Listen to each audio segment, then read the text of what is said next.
Welcome back. We have the second presentation of This is the older slide section. from VU.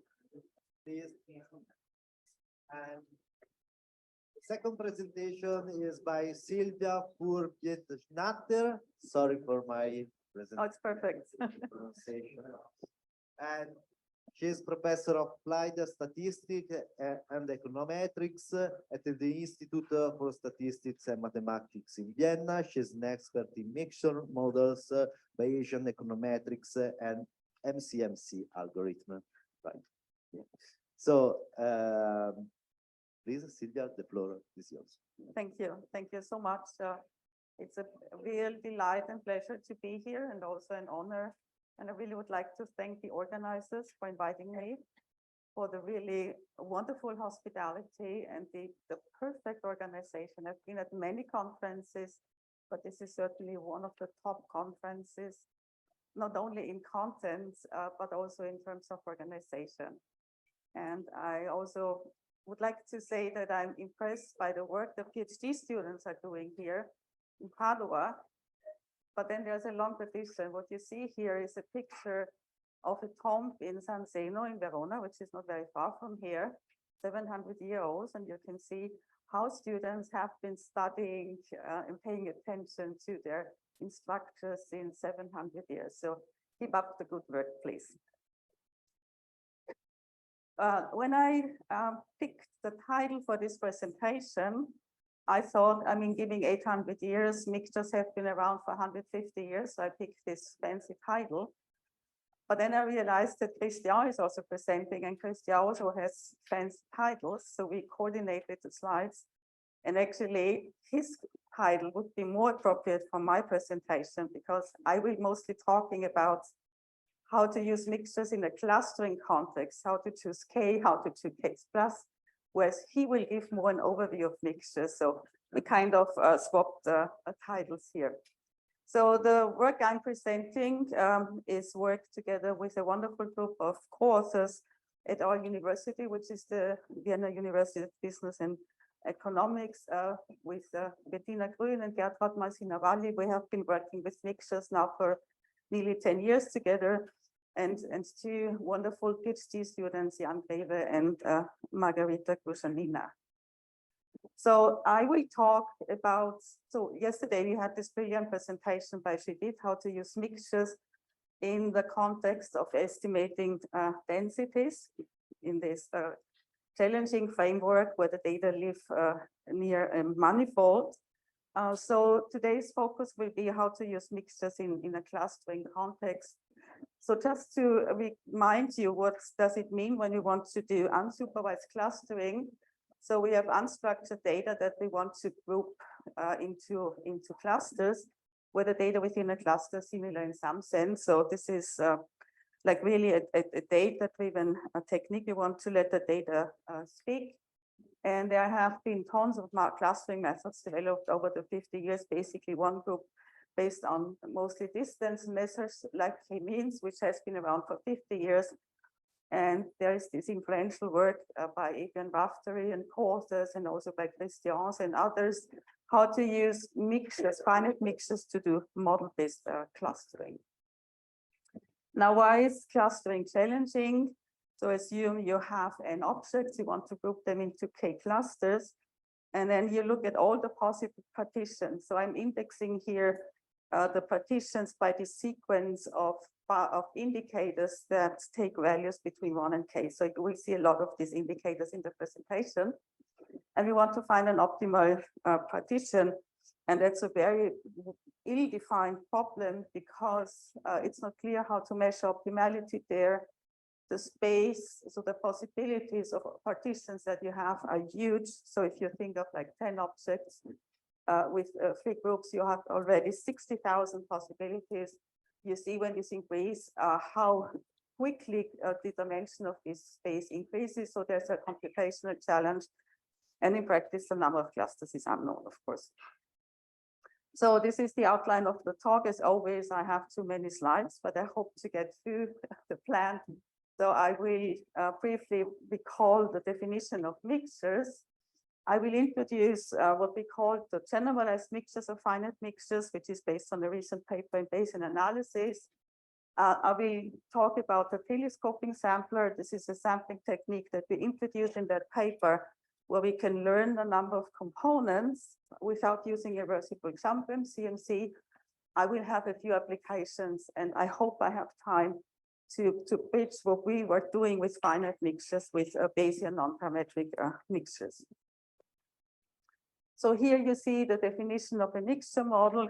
Judith has given the definition already yesterday. So it is a linear combination of component-specific densities, and the linear combinations depend on this weight distribution. And I will use the notation capital K for the number of components in this mixture model here. And we assume that the observations are IID from this mixture distribution. And as I was saying, when we are using a mixture in unsupervised clustering, the allocation, so the component that generated a certain observation is unknown. So I already introduced this notation SI for each observation belonging to one of the K groups in this mixture distribution. And now here you can see the connection between mixture distributions and clustering, because knowing this allocation variable, we assume that the observations come from a specific mixture, and the prior probability for each, for the indicator to be equal to K is equal to the weight of this cluster here. So the ideal model-based clustering is, rather than using some distance between the observation, it is using the fact that if observations belong to the same clusters, they share the same parameter in a mixture model. And the art here is to pick clustering kernel that capture the behavior, the good statistical model for the data within a cluster. There's always the chance that someone doesn't know this literature.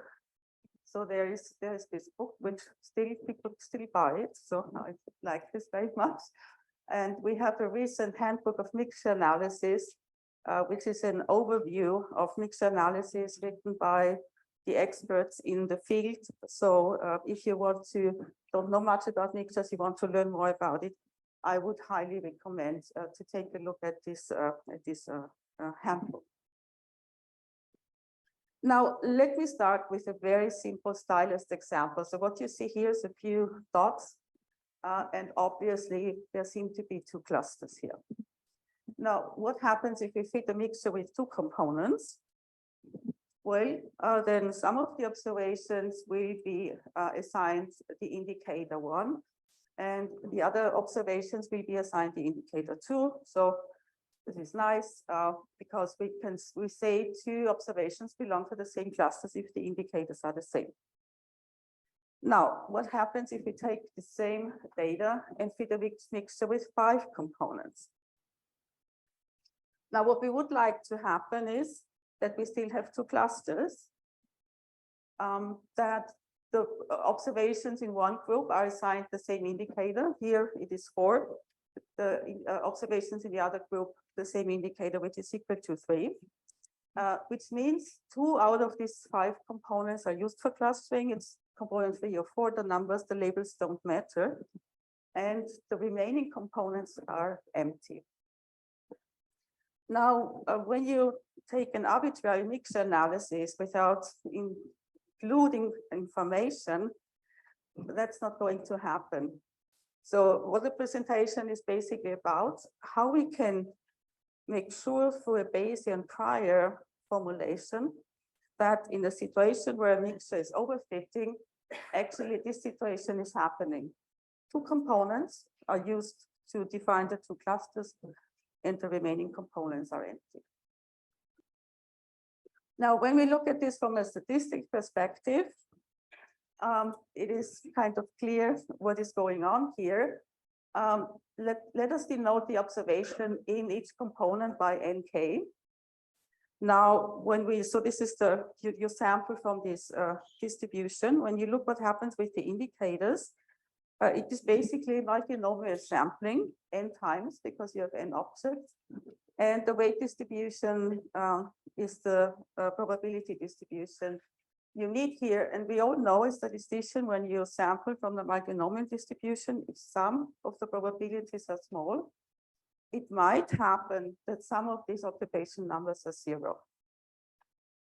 So as I was saying, we want to bring in this information that we actually have such a situation with empty groups. And whether this is going to happen or not depends on the weight distribution. So before we look into this in more detail, let me define what the number of clusters is. This is, of course, a latent variable here. But if we can count the occupation numbers, the definition of the clusters, or we could also say occupied components, is easy because we count how many components remained empty, and with the subtract is from K. And you can see already at this point when we are doing computation, MCMC, we are sampling these latent indicators. So for each iteration of our sampler, we can actually check how many occupied components we have. And this way we would have also posterior draws for the number of clusters. So it is easily included in any MCMC procedure. Now, again, as a kind of a first takeaway message of the presentation, I think it's really important to distinguish between a number of components and a number of clusters in any finite mixture analysis. People in Bayesian non-parametrics actually do this because the K, the number of components, is always infinite. And they are looking at the number of occupied clusters. So this is kind of very clear in Bayesian non-parametrics, but somehow has been ignored in finite mixture analysis because very often people assume that these two quantities are the same. Whether they are the same or not depends on certain aspects, a number of observations. It depends on K and it depends on the weight distribution. We'll look into this more clearly in a minute. Now, the main message is that even if you fix K, then the number of occupied components is a random variable, and the distribution will depend on these three quantities: the number of observations, K, and the weight distribution. Now, how do we bring in the information? Through the prior distribution on the weight distribution, which is a Dirichlet distribution that depends on this hyperparameter here. It is a distribution on the unit simplex, the K-dimensional unit simplex. When you choose the gamma equal to 1, you have a uniform distribution on the unit simplex, and this is what people have been using, even in recent papers, hoping that this is uniform, this doesn't carry any information, but very often in Bayesian inference, you think you are uniform and don't impose knowledge, but then it turns out what you're doing is actually very influential. And it's the case here. So as you can see, these are samples from the Dirichlet prior. So gamma equal to 1 would be a uniform distribution. I don't have a plot because you all know what it looks like. So this is in K equal to 3. So we have the triangle here. So you see when you increase this hyperparameter, then you are in the interior of the simplex, making sure that all the weights are different from 0. And if you decrease this gamma here, the smaller you are, the more the draws from the Dirichlet distribution concentrate on the boundary. So here you would have a situation where two weights are different from 0 and the third weight is equal to 1 because the draws lie on the triangle here. And here, I don't know how well you can see this. If you drive the gamma even further towards 0, then you will concentrate on the corners here, meaning you have homogeneity. So one of the weights is equal to 1 and the other two are equal to 0. Now this whole kind of technique by driving the hyperparameter towards 0 inspired us to do a lot of work on what we call the sparse finite mixtures, where we combine a large K with a very small value of gamma. Our work was, of course, very much inspired by the work of Schiditz and Carey. In their paper, the focus is a bit of different, and the criterion is different because basically what they are saying, if you choose the gamma smaller than d half, where d is the dimension of the component specific parameter, then as n goes to infinity, the sum of the weights that you don't need go to zero. We realized very early on that you have to be much more strict, that you need much smaller values of gamma than this asymptotic criterion basically. For instance, here you can see if you take the gamma equal to 4, so this is where all the weights are mostly in the interior of the simplex. This would be the prior distribution of the number of clusters. And you can see as you move the gamma towards 0, then you're moving towards here a prior that imposes homogeneity a priori, but still leaves room for the data to overrule this prior and tell you that you have more than one cluster. Yeah, so so far the K has been fixed, but in a fully Bayesian perspective, you would also want the K to be unknown. So in a fully Bayesian perspective, we have a situation where we don't know the number of components and where we don't know the number of implicit clusters. And we want to estimate them from the data. So we have put a prior on them. And now the interesting thing here is we put a prior on the number of components on the K explicitly, and you will see this later on. And this implies an implicit prior on the number of clusters. So this is also something that has been studied a lot in Bayesian non-parametric papers, but also has been somehow ignored in finite mixture analysis. So let me now introduce the generalized mixture finite mixture model. It's the usual hierarchical definition of a Bayesian model here. So we have a prior on the number of components. We have the weights distribution conditional on K. It's a Dirichlet distribution. And as you can see, there's a hyperparameter here that we allow in this model to depend on K. I will come to that later on. And then we have the prior distribution for the indicator. And then we have a prior for the component specific parameter. And finally, we have this conditional prior of the observation in each of the components. So thousands of papers on finite mixture models. You are very free to choose the parameter family. The observations can be discrete, so they can be time series. So very general tool for clustering, of course. Now concerning the prior, you can think of this if you put all the mass at infinity, you end up with a Bayesian non-parametric mixture.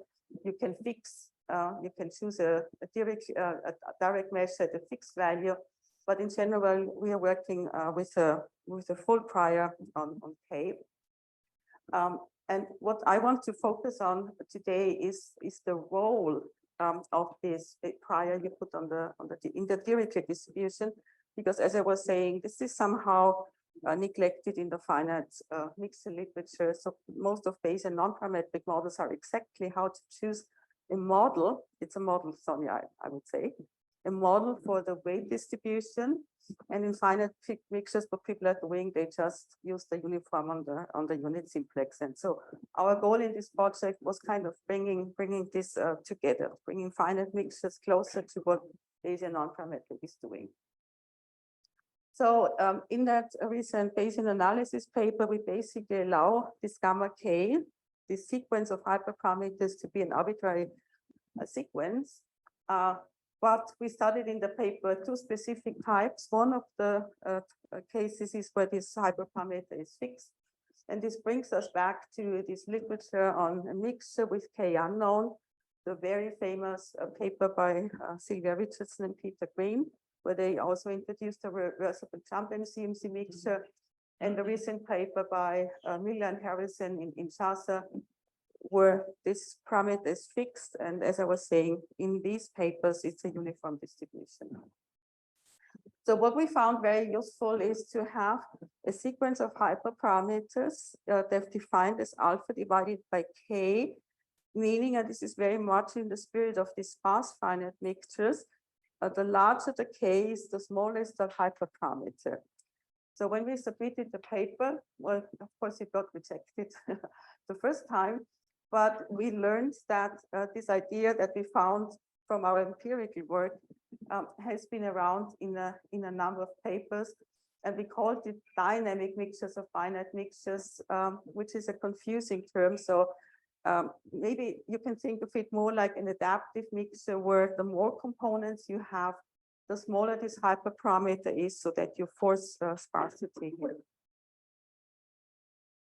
Now, let us look a bit at the partition that are implied by such a mixture model, because it would be interesting to see and to learn more about how these hyperparameter choices, so in particular, the choice of this sequence of hyperparameter and the prior, influence the prior information we are putting into the whole model in terms of the number of clusters. So in Bayesian non-parametric literature, the prior on the partition is called the ePPF. Now, to work out the ePPF for this generalized mixture, finite mixture, that's not difficult, because it has been known for a long time for the mixture where K is known and the gamma is fixed. So this is what you get there. And then when you have a mixture where the gamma is dependent on K, well, we have it in the appendix, but it's trivial. So this is the prior on your partition, conditional on the number of observations, the number of components, and the sequence of gamma K. And this is also something that we are going to use later on in our telescoping samples. So you should keep in mind that the prior of the partition given n, k, and the gamma k, the hyperparameter of the Dirichlet distribution is well known. Now, this is with k fixed. So what do we obtain when k has a prior? Now, you mix over the prior of k. You have this infinite sum here. And the interesting thing is, the moment you look at the static mixture of finite mixture, so this is the mixture of Richardson and Quain and Miller and Harrison, then you can get a closed form. So you can resolve the summation analytically, and you end up with what's called the Gibbs type prior. So this goes back to the Bayesian non-parametric literature. Pittman and Miller and Harrison also have a proof in their Chasser paper. Now, the interesting thing is, if you assume that this hyperparameter depends on K, you no longer have an ePPF that has the form of a Gibbs type prior. So you are getting beyond that class, and Jan and the PhD student and Bettina and Gertbert, we spend a lot of time kind of understanding what the structure of this prior is, and in particular determining functionals of this prior here. So Jan developed a nice package which he called PIP, and we have a recent paper that we call spying on the indicators, where you can use this package to look into the implied prior on the number of clusters or other functionals such as the entropy. Because we know in a Dirichlet process prior, you have one big cluster and many small ones. So you would like to have something that is more balanced. And these dynamic mixtures of finite mixtures are actually able to give you a much more balanced distribution over the cluster. So the entropy can be much closer to a uniform distribution than what you have with the Dirichlet process prior. So just this would be one of the plots with this FIP package here. Now regarding the difference between the prior on K and the implied prior on the number of clusters. So let's focus here on the dynamic mixture of finite mixture. So the horizontal dashed lines are the prior expectation, which of course is constant. And what we see here is the prior expectation of the number of clusters as this hyperparameter alpha increases. And here you can see the prior, so you can see what you get with the Dirichlet process, where the number of clusters is ever increasing. Whereas with these dynamic mixtures of finite mixtures, you have a prior on the number of clusters that is bounded here. Okay, so let me spend a few minutes on the telescoping sampler, the algorithm that we are using here as a Bayesian. You would like to have something that samples across the model space. So we don't know the K, we don't know the number of clusters here, so we'd like to have a transdimensional sampler. And there are two traditional methods. Of course, the very famous reversible jump MCMC algorithm. I did it once for the book, a mixture of Poisson distribution. I think it took me like 2 weeks to implement it, but I felt I have to do it at least once in my life. It is a very elegant but very challenging algorithm. So this paper by Miller and Harrison made this contribution to show how you can use sampling techniques from Bayesian non-parametric, from the Bayesian non-parametric community to do inference for finite mixtures. And for this, you need the ePPF. And as I discussed previously, the ePPF has a closed form for static mixtures of finite mixtures, but not for dynamic mixtures of finite mixtures. So it is kind of constrained to a specific assumption regarding the hyperparameter. And if you want these hyperparameters to be adaptive to the number of components, then you cannot work with the Chinese restaurant process. So this is where this telescoping sampler comes in this paper. As you will see in a minute, it is very generic because it does not depend on the component densities. It is working with the ePPF of a finite mixture conditional on a known number of components. And I will have we'll go through a few examples showing you that I think the claim that we are making here, it is generic. Of course, we want this to be replicable. So if you take like the sampler outside the data sets, and we looked at a lot of data sets, we really hope that it's working. So if you're planning to use the telescoping sampler and it is not working, please let us know, because it would be an important feedback whether this claim that we are making that it is a really generic sampler is true or not. Now, as I was saying, the sampler employs the ePPF of a finite mixture. In this sense, it is kind of similar to a Chinese restaurant process sampler. But as opposed to a Chinese restaurant process sampler where you integrate over the K, we are introducing the number of components as a latent variable. This is what reversible jump MCMC is doing. So in reversible jump MCMC, the number of components is a latent variable that you're trying to sample. And here you see, this is kind of the only new step here. Here's the pointer. So we are using the ePPF. So we conditional on the current partition, you will see it in the algorithm in a minute. We know the number of clusters in the sampler, we know the occupation numbers, and this gives us a likelihood for the partition given K. So this is the conditional ePPF, and we combine this with the prior, and this gives us a conditional posterior of K given the current partition, knowing how many clusters and how the occupation numbers look like. And in this sense, it can be, because here you see it's really generic, does not depend in any way on the clustering density. Here, the only thing you have to know is the clusters and the occupation number. So in this sense, it can be combined with any MCMC algorithm. So let me briefly show the MCMC algorithm. So we would do the partition. We have a current number of K. So any of the K components can be selected when you do the classification. So you this is why we call it telescoping sampler. So we have currently K clusters. We open it up and allow for K components to be occupied. Once we did the classification, so it is a conditional sampler, we do it for all the observations at once. Once we have these indicators, as we have seen, we can look at the partition, the occupation number, the number of clusters. Oh, sorry, this was too far. Then we do the updating of the field components. So this is the standard MCMC set for mixtures.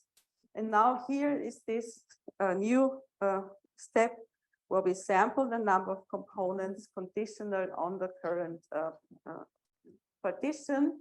And if we have empty groups, then we sample the parameters from the prior, and then we sample the Dirichlet distribution. So basically, a kind of a small add-on to a standard MCMC sampler. So how I'm doing about time?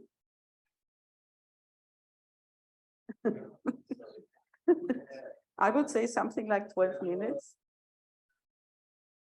Okay, so not 12, I would say, okay.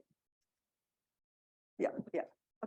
So let me take you through a few examples to show you. So all of these examples are working with what we would recommend in applied mixture analysis when you want to use these techniques here.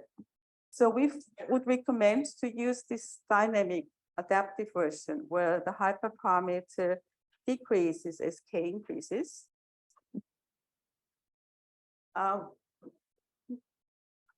The hyperparameter alpha here is inferential, so we suggest to put a prior on that hyperparameter.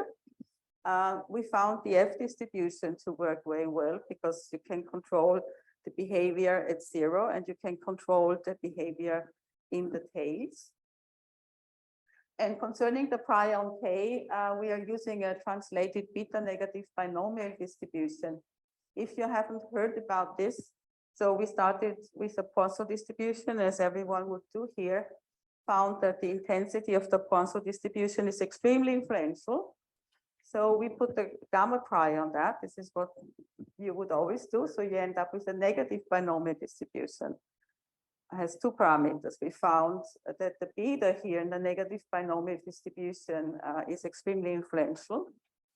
So when realizing that the geometric distribution is a special case, here where the degrees of freedom parameter is equal to 1, and the ratio of beta divided by 1 plus beta is the success probability.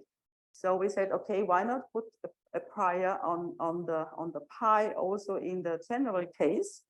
So we put a prior on this parameter k, which is an implicit prior on beta, and this gives you the beta negative binomial distribution, which has a finite prior expectation for the number of clusters if the second parameter is bigger than 1. And this is what we recommend in practice here. And it's interesting to see that in this paper by Lara and Brunero, they reach the same prior when they look at the loss-based perspective here. Now, let me take you, here you can see, this is important. Here you see the blue line is our recommended prior. What does this prior say? It has a probability of about 60% on the assumption of homogeneity. So many of the economists I've been working with where we use clustering methods basically wanted to know whether there's homogeneity. So this is a prior that a priori has considerable probability on homogeneity and at the same time has really fat tails. So if the data are informative and inform you that you need heterogeneity, these long tails of the prior on K will allow for that. So this is why I think a prior on K that has this mass on homogeneity is something that is useful in implied analysis where you would like to detect from the data whether you have heterogeneity. Now, mixtures of normals here. So we were, of course, everyone has to look at the galaxy data set here. With our sampler, we would end up with 3 clusters. So there has been a lot of discussion how very influential priors are in this setting here. So I'm going to skip this slide for time reason. So when we use this telescoping sample and the recommended prior in a multivariate setting, then you have a multivariate Gaussian distribution as component density here. And because she did mention yesterday, it's so important to have a good prior. So we have a carefully designed hierarchical prior on the covariance matrix that we introduced in that paper. This is what we're using here. just to, as an illustration here, the thyroid data, it is kind of known or it's expected that there are 3 groups. So when we do the unsupervised clustering here, just to show you how the telescoping sample is working. So the red line would be the posterior draws of the number of clusters. The data here very informative. And the gray line would be the posterior draws for the number of components. And here you can see the posterior distribution of the number of clusters. And there is huge mass here on the 3 clusters that you would expect here. We can change the clustering kernel, look at latent class analysis, where we have binary data of 0 and 1s, measuring whether a certain property is present or not. This would be the definition here. So again, we change the clustering kernels. These are the probability in the various classes that a certain feature is present or not. We're applying this to the Mozambique data. So these are our data about the use of source of information about HIV. I'm showing this because this is a much larger data set of 12,000 women here. So here are 10 binary variables that indicate the source women are using to get information on HIV. Here it's not known what the true number of clusters is. So it's particularly important, I think, to have a prior that puts the mass on homogeneity, and then you allow the data to tell you how many clusters are there. So, and this is something that we very often see when we do this kind of cluster analysis.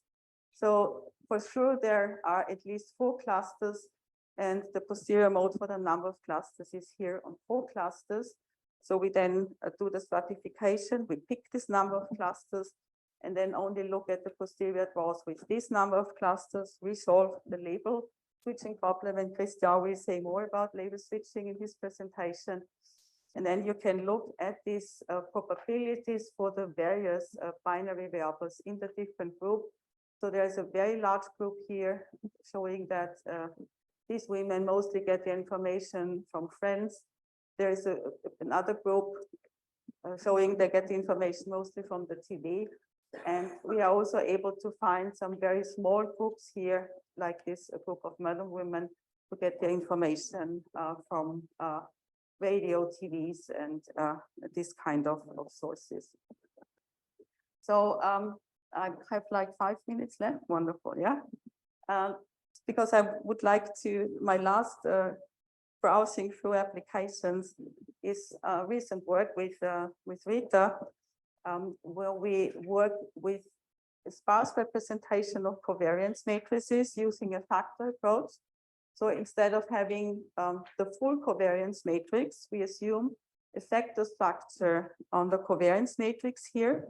So the lambda k are the factor loadings.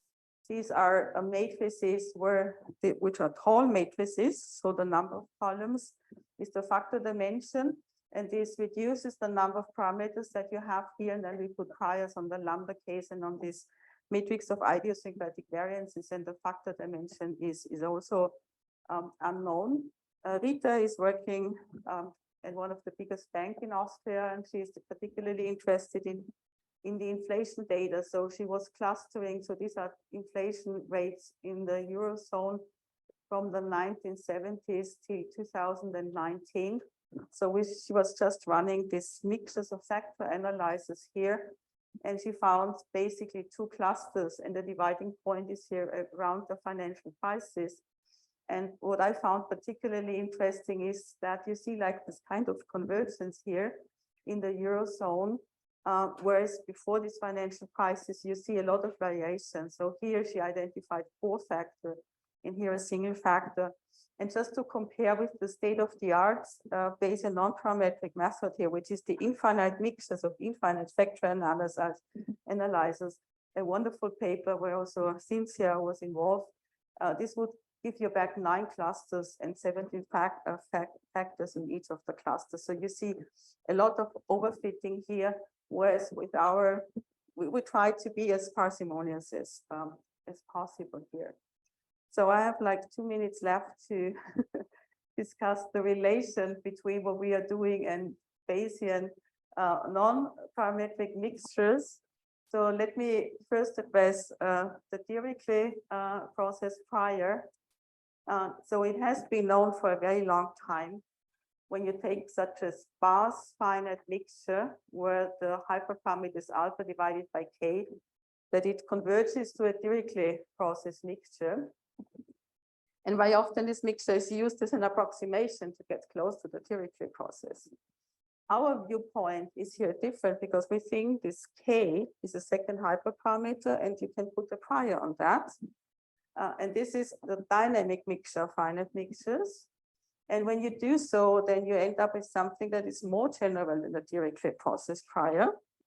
And what we show in the paper is that the ePPF of this dynamic mixture of finite mixtures has a representation as the ePPF of the Dirichlet process, the Ewens distribution, times something where this converges to 1.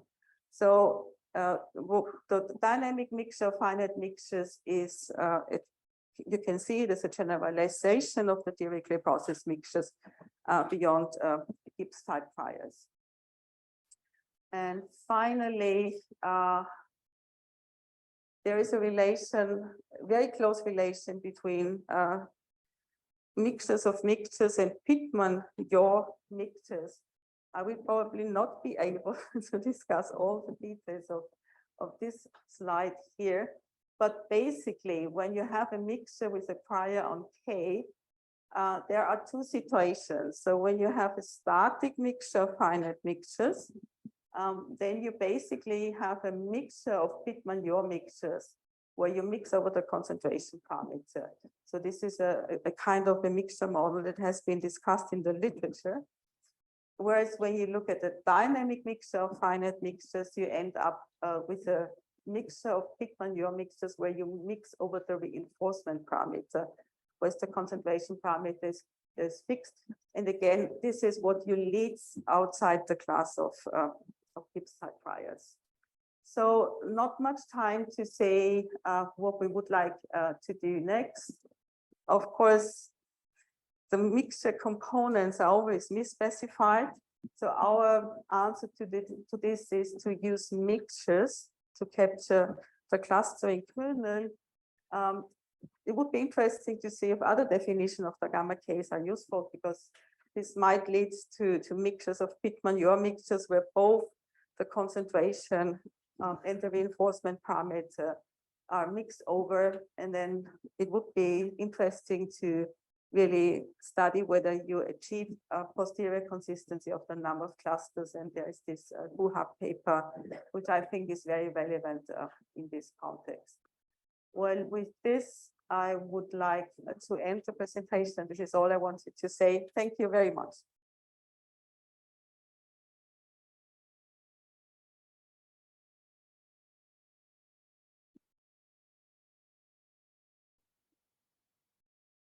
We have two discussants, Roberto Casarin and Luca Nardella. Roberto Casarin for University of Foscari in Venice and Luca Nardella from Sapienza, Rome.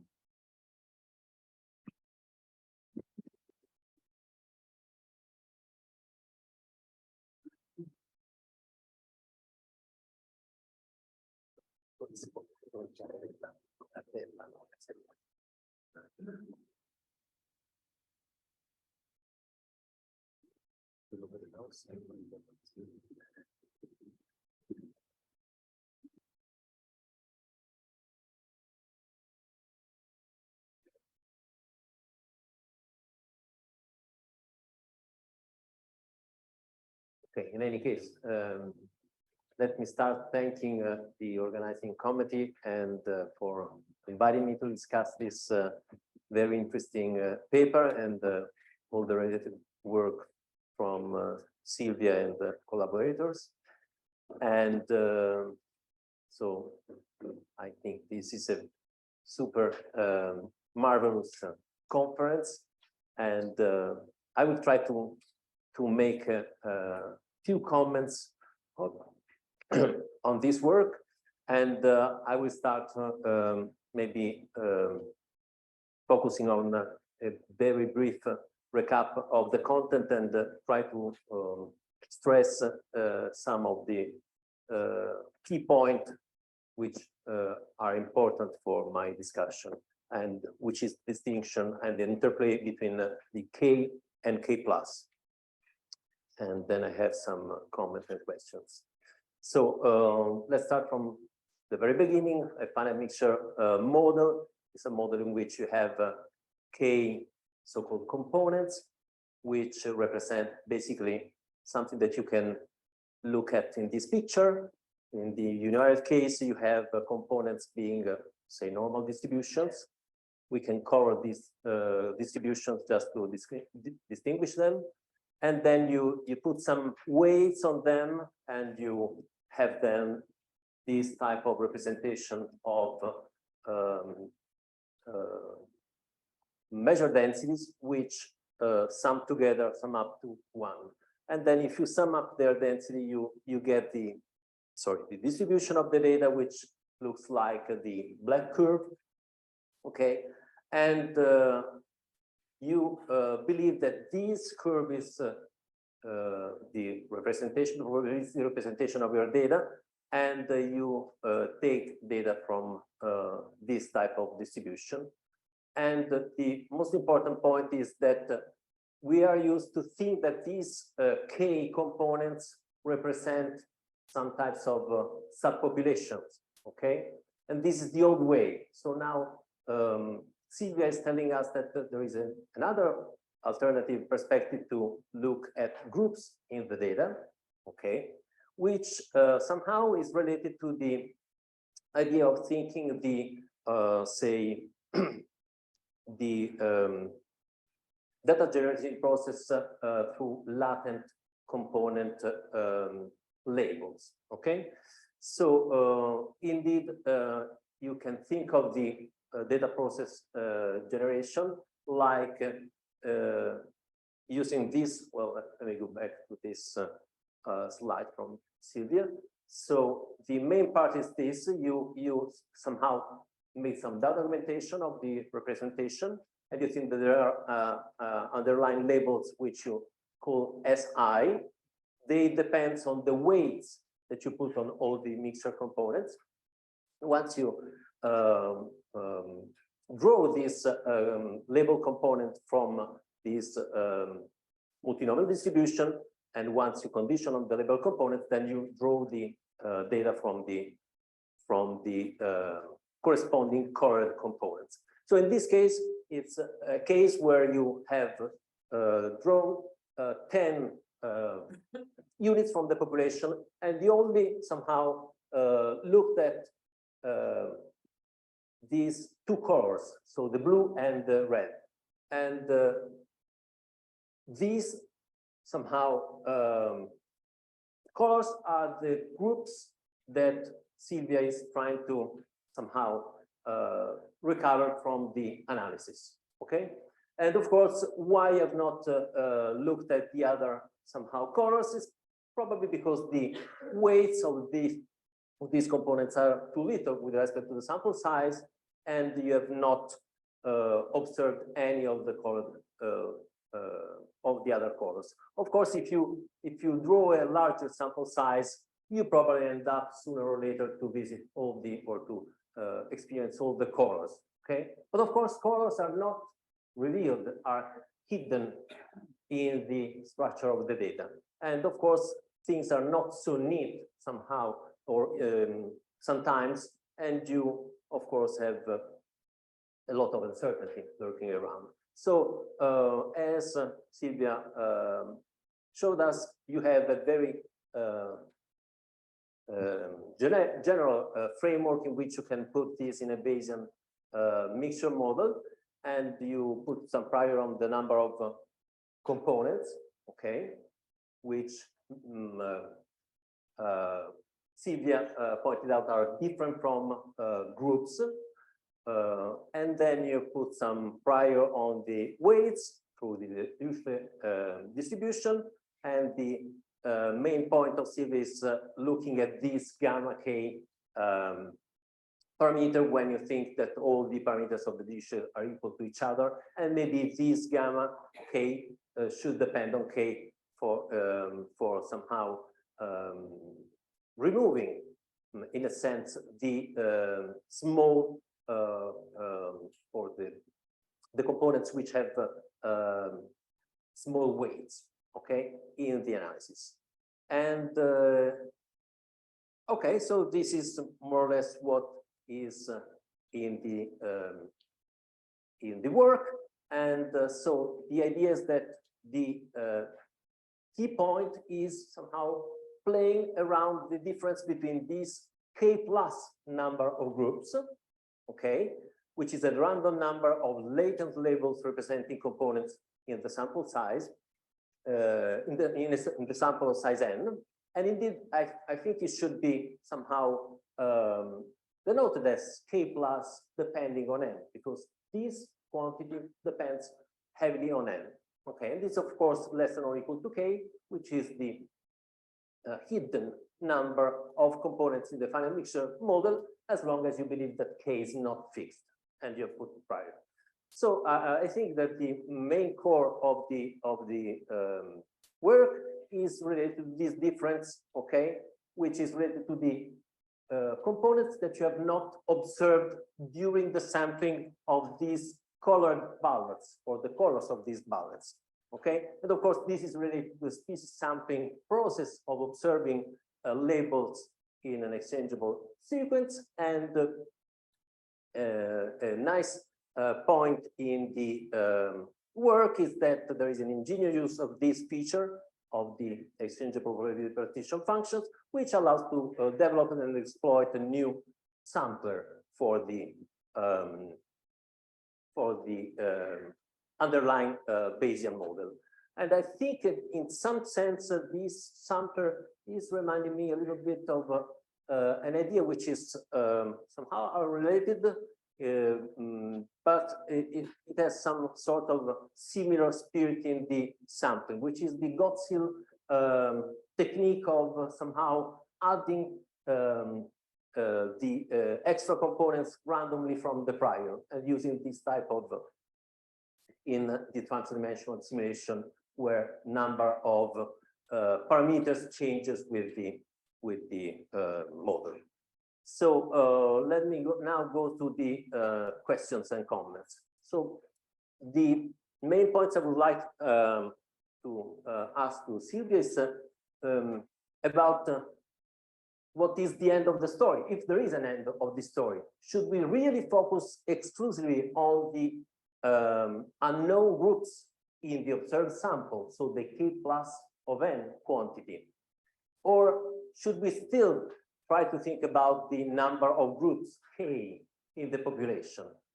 As a matter of fact, I used to think that we usually, when we do inference, we would like to make inference on something which relates to the population. So I think it's still important to think about this n. So sorry, k.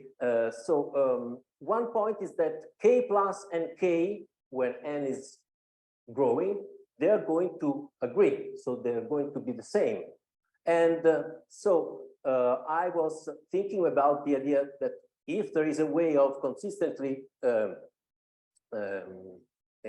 estimating or revealing the k quantity, of course, this is somehow a good news for the k plus as well.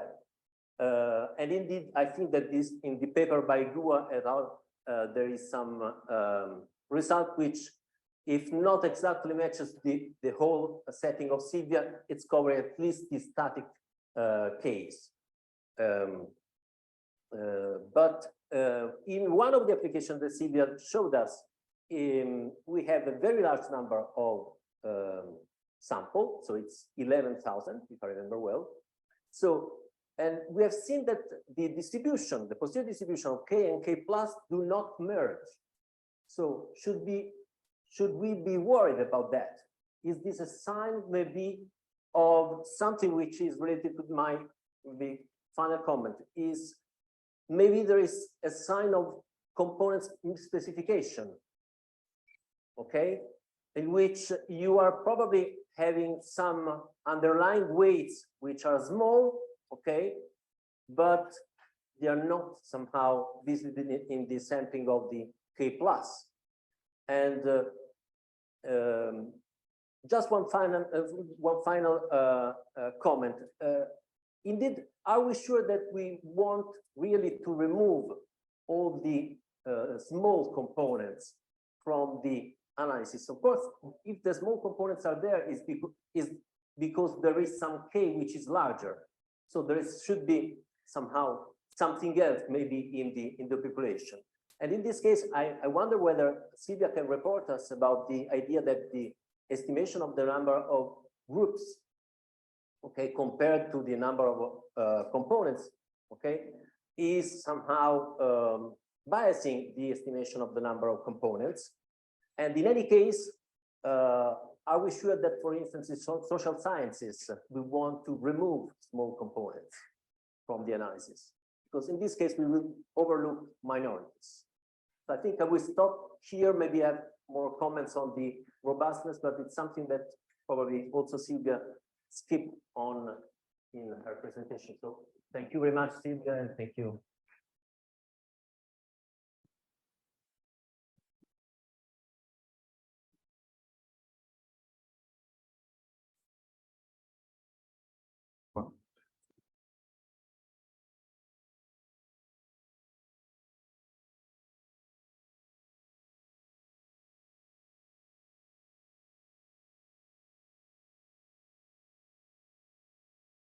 Okay, so first of all, it's a great pleasure to be here in Padua, and a great honor to be discussing the paper of Sylvia.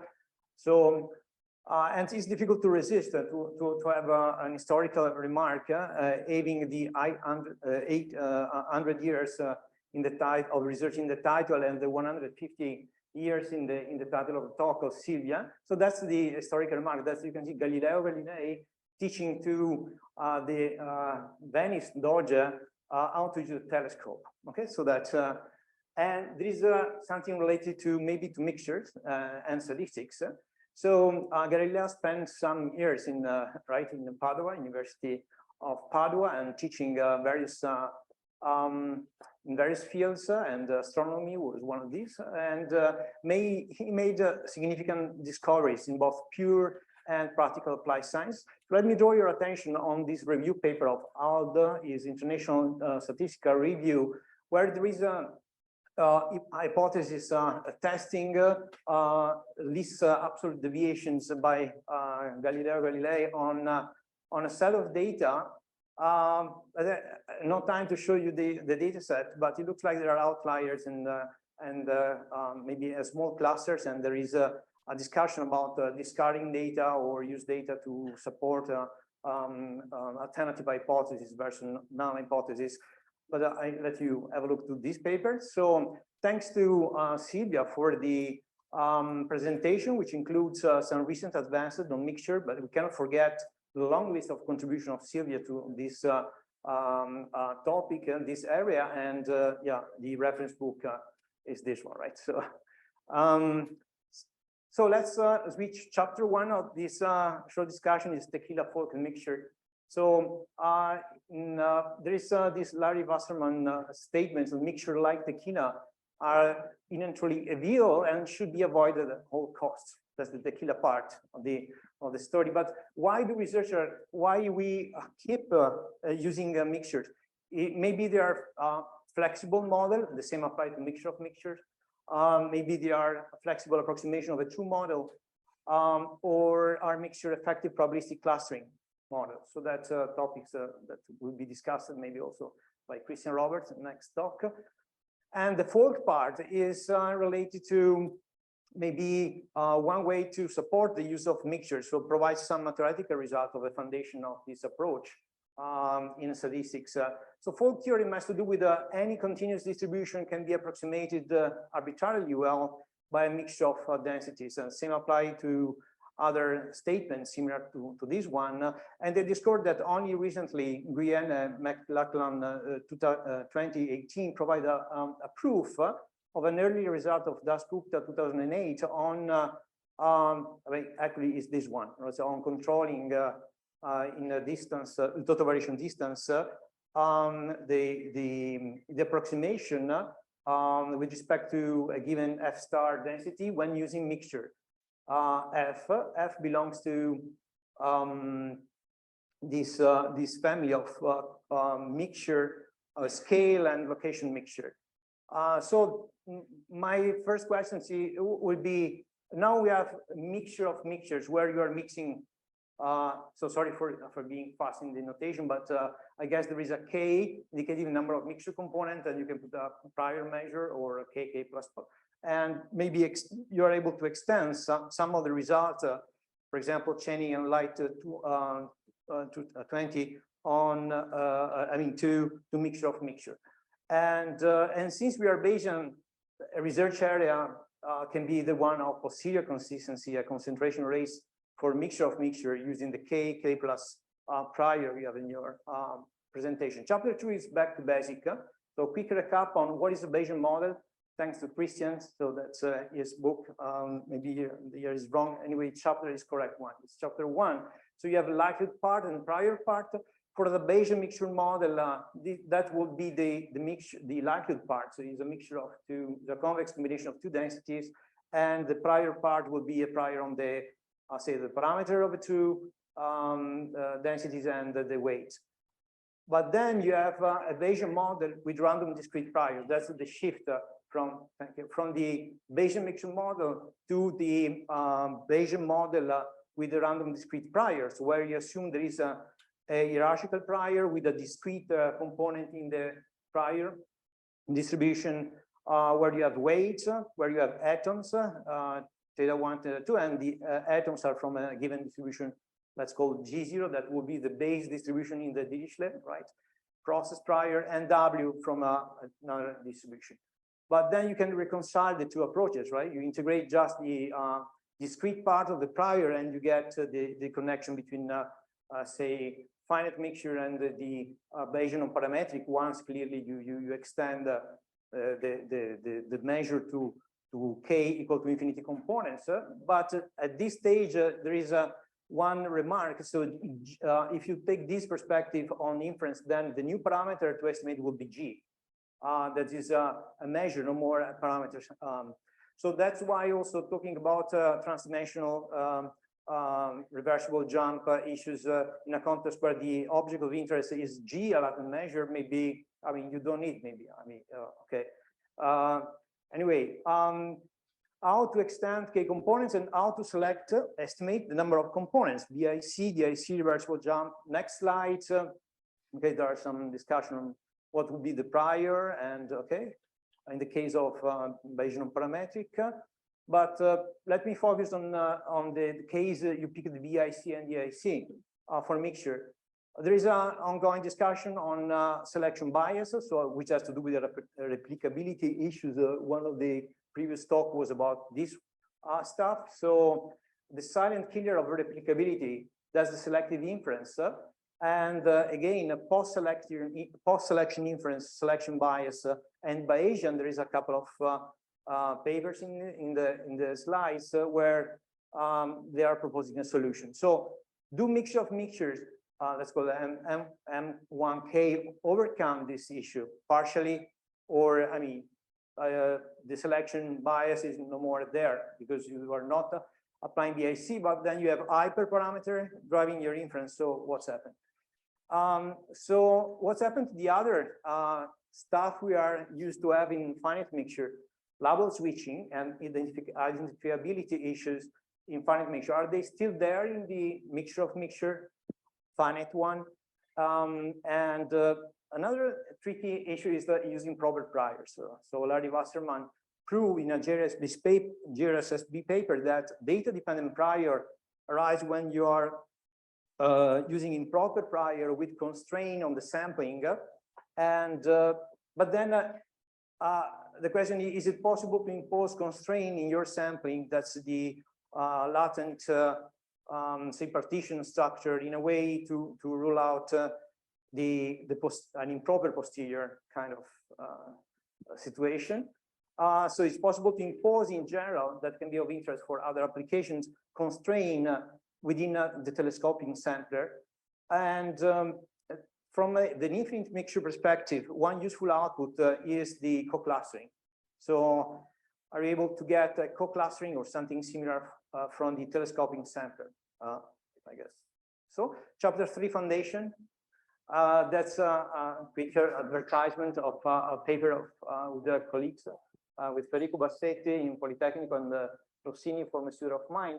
We provide in a BA paper in a general framework.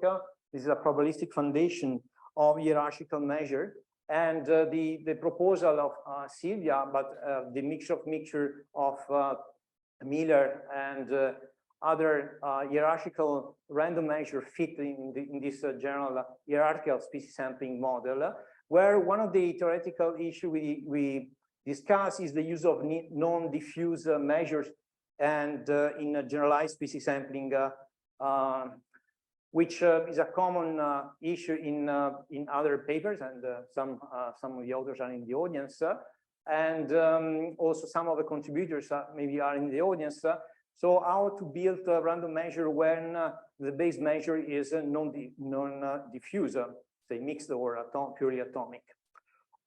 Conclusion, what's in the future? I mean, that's Dr. Wu. So space and time. So time-related future is extending to time series, but I guess Sylvia already provided an example. But clearly, you can play with the time index in the kappa k plus or in the k. So okay, so that's one, or with the weights of the mixture, and most importantly, for a time series perspective on the kernel of the, I think, to autoregressive kind of kernel. And what about including covariate in both k, x, and wx, or in the kernel? I mean, all this sort of stuff. And most importantly, there are a bridge now between finite mixture and of mixture and hierarchical BNP. So one use of the hierarchical BNP is when you have, say, two units, say Y1. Y1 is one hospital data, Y2 is another hospital. We are collecting from two different clinical trials, and you would like to have them dependent a priori using hierarchical structure. So the hierarchical structure you have, so sorry for going back, is a kind of a prior where in this construction you have I equal to 1. So it's like having one hospital, okay? But with your construction, I guess you can have two groups of data in a longitudinal study with, say, one mixture dedicated to one group and a second mixture dedicated to the second group. And then with your telescoping sampling, you can try to let atoms, for example, to go from one group to the other. Thank you.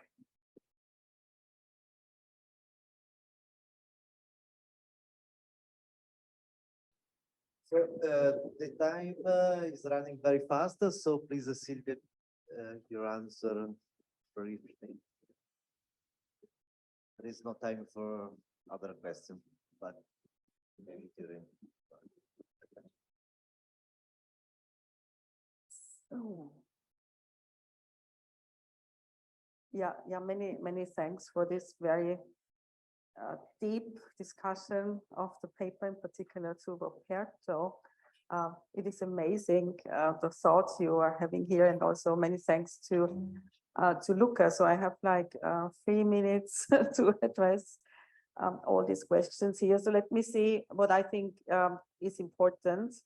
So Luca pointed out component misspecification and why we still have this gap between the K plus and the K for the Mozambique data. I mean, economists, they really would like to have components that are very distinct. And this was the main driver of the whole approach, to avoid a situation where in an overfitting situation, you have duplication of components.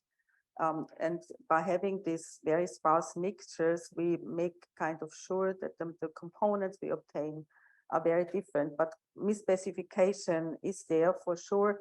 And I think this thought that you're having, that by using these sparse mixtures, we avoid misspecification. I think this is very interesting. And this is probably the reason why we see this gap here. And this dynamic mixture actually allows, even if N is very large, to have this gap. Whereas in a static mixture, the K plus and the K converge together very, very quickly.